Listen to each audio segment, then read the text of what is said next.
Hey everyone, and welcome back to the Buffalo Plus YouTube channel. Dan Fates here with another edition of Uncle Dan's Best Bets. Hey, I've said it before, I will say it again. Sometimes you are the bug, and sometimes you are the windshield. We were the bug last week.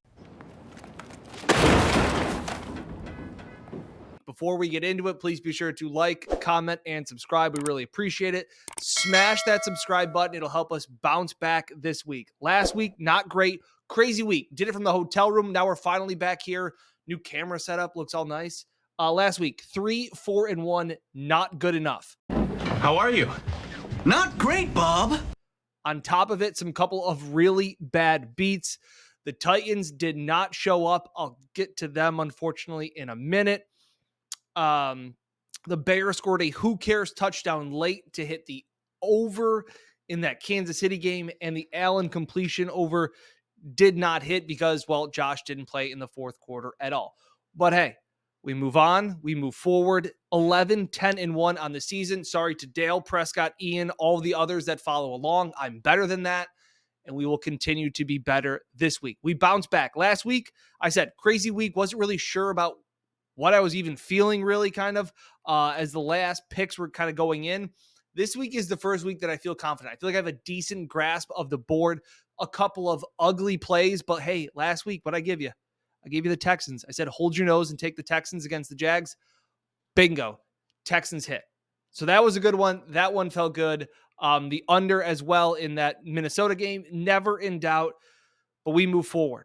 I got 9 plays this week. I originally had 8, but I had 8 last week and it didn't go well, so I had to find another one. So we got 9. Couldn't have the same number. So let's get right to it. 9 plays for week 4 of Uncle Dan's Best Bets. I got Bills plays coming up at the end, and I got 4 of them. And we bet against them last week. We will bet on them. We are going to London, and we will take the Jags -3. This is just a straight up bet on who the quarterback is. I do not trust Desmond Ridder. And believe it or not, as much as the Texans won that game against the Jags were the better team. They had more yards. It just fluky plays. The Texans returned the up back returned the kickoff for a touchdown. Just wasn't their day. I think they get back on track. Small number because of the circumstances of this game. But I think the Falcons can get pushed around. They got pushed around by the Lions. Desmond Ridder, not a great quarterback. Trevor Lawrence bounces back in London. Give me the Jags minus the field goal. We will start out Sunday morning bright and early with a win. Then we start to get to some ugly plays, if I'm being honest with you. Give me the Ravens +3. How about this for you? The last 23 games, Baltimore has been an underdog. They are 19-3-1 against the spread. Yeah. And also, for all this talk about how great the Browns defense is, they have played Cincinnati week 1. We all know how they get off to slow starts and where Joe Burrow was playing like probably the worst game of his career. Weird weather. They played Pittsburgh. We've seen what their offense is with Matt Canada, and they've played Tennessee. They haven't exactly played a murderer's row of offensive weapons there. Lamar Jackson, I know they have some injuries, but I'm bet on Lamar as an underdog in this one. Again, the Ravens 19-3-1 in their last 23 games as an underdog. Give me the better coach in Harbaugh. If you want some stats to bet against Kevin Stefanski, 11-19 against the spread as a favorite, and he is 6-14 against the spread in division games. Give me the Ravens, like that one, quite a bit, +3. Hold your nose here. This one's ugly. There is no getting around it, but I have to take it. We're going back there. Give me the Titans +2.5 at home against the Bengals. Maybe I'll never learn. Maybe I will never learn not to bet Mike Vrabel as an underdog, but I will not learn now. Here's the thing. I talked to you about finding trends and a little bit of finding the money. The Titans are getting only 30% of the bets. Not a lot of people are betting on them, but they're getting 71% of the money. That is massive. That means so many big bets are coming in on the Titans. We did it last week with the Jags. This is just the sharp play. We're just following the money. It makes no sense. The Bengals should kill the Titans. They looked horrible last week. but a lot of money's being bet on the Titans. I will follow the money. Vegas is very rarely wrong, so give me the Titans and Mike Vrabel. I'm a glutton for punishment. Give me the Titans plus 2.5. Also, I will take the Texans plus 3. We're all about the dogs. They're barking this week. Texans plus 3 at home against Pittsburgh. I just don't think the Steelers are very good right now. Texans, kind of scrappy. CJ Stroud looks good. This is another one where a lot of money's being bet on the Texans. Sharp money is on Houston. We followed them last week. They played well enough to win.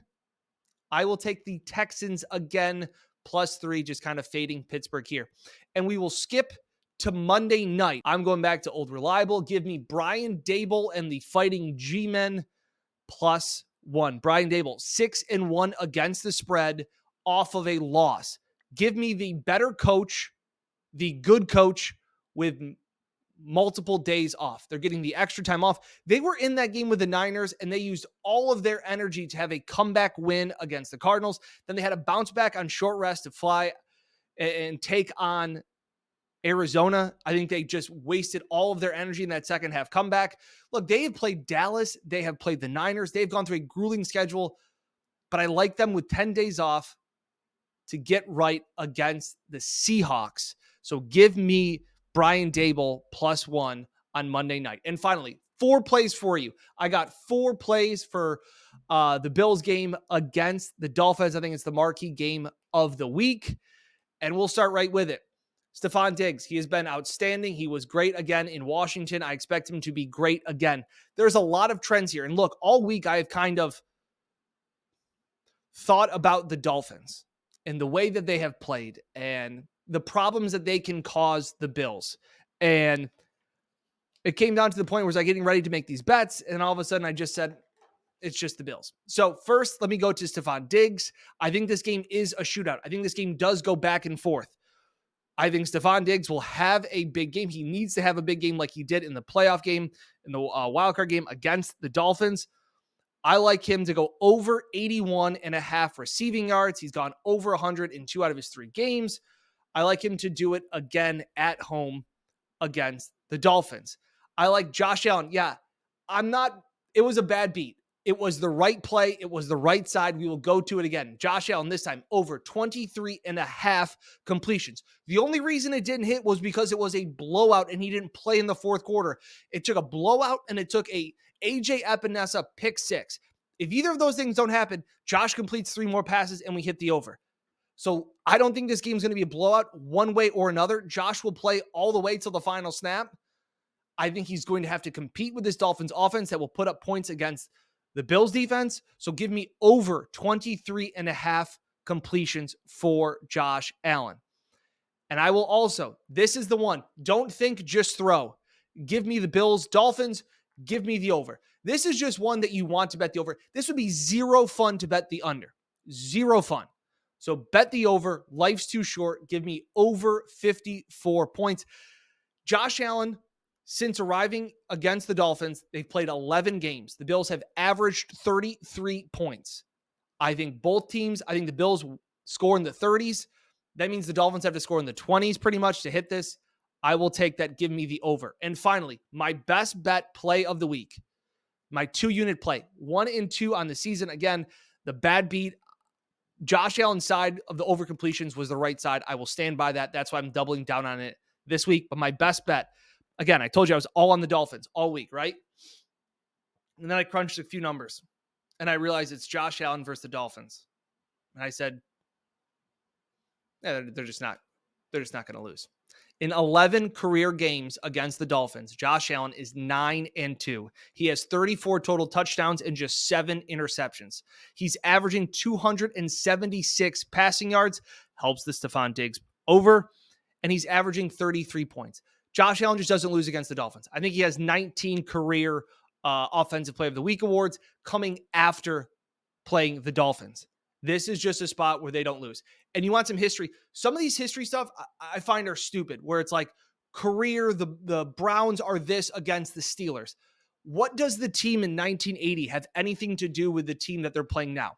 But there are historical stats and references to a certain situation. You see it all the time in college. teams coming off a game and what the impact is. Everybody's human. Here's 2 stats for you that really made this be my best bet of Bills minus 2.5.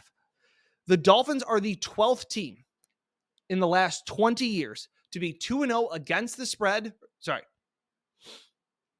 Let me start over. All right, so here's the stat that really got me. Historical situation 3-2. Yeah, so here's the stat that really got me. Situational spots, okay? The Dolphins are the 12th team in the last 20 years to be 3-0 straight up and against the spread, to be an underdog in their 4th game. The previous 11 teams, 2-9 straight up, 3-8 against the spread. Vegas is very rarely wrong. A lot of people see, oh my gosh, the Dolphins are free money. I said it as soon as this game came out. I know we were in the media room. A couple people were saying that game is probably going to be a pick'em. I said it'll be the Bills minus 2.5. It was exactly that. And the other stat for you, teams that have scored 60 plus points since 1970, the following week, those teams 1-6 straight up, 0-7 against the spread. Those are the 2 stats I'm following. It doesn't matter the teams, their opponents. What it matters is the situation that team is coming off of, the locker room, what the vibe is. Those are the situational awareness. That's why the Bills minus 2.5 is my 2-unit best bet play of the week. So there it is. There's the 9 plays. Jags minus 3, Ravens plus 3, Titans plus 2.5, Texans plus 3, Giants plus 1, Diggs over 81, Josh Allen over 23.5 receptions, Bills Dolphins over 54, and my best bet, I love it, Bills minus 2.5 against the Dolphins. All right, guys, got to get back on track after 2 so weeks. Nothing crazy, but I think I'm seeing the board well. 9 plays. It's the most we have this year. I really like some of the spots of these teams. A couple hold your nose, like the Texans and the Titans. Come on, Vrabel. You got to come through for me this time. It'll be fun. We will get to see how this week plays out. Again, 11-10-1 on the season. Appreciate it as always watching. We have fun doing this. Let's make some money this week. Best of luck to you and your bets. Comment in with what you like this week and your favorite bets of the week. Be sure to like, comment, and subscribe. Thank you so much. We'll catch you next time here on the Buffalo Plus YouTube channel.